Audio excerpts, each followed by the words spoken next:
Comment implanter le Simudesk 2 et installer l'élève au poste de conduite pour une expérience confortable et efficace? On choisira de préférence un environnement peu lumineux et neutre pour implanter le simulateur dans le local d'enseignement.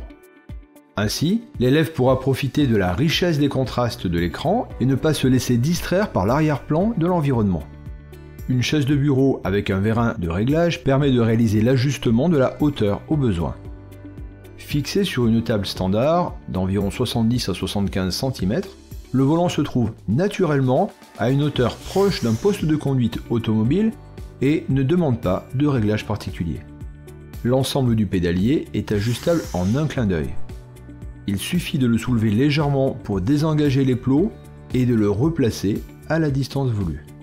On s'assurera aussi que l'écran est bien positionné en alignant l'axe du volant avec le tableau de bord qui apparaît à l'image.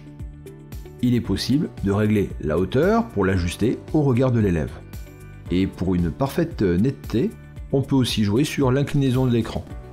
N'oubliez pas de glisser le clavier sous son logement pour que le poste de conduite soit bien dégagé et que la vision de l'élève soit centrée sur l'écran.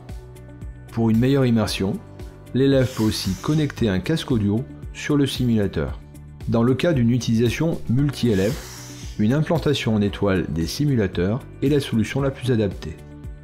Pour une expérience collective, il est possible de connecter la sortie HDMI de l'unité centrale à un vidéoprojecteur.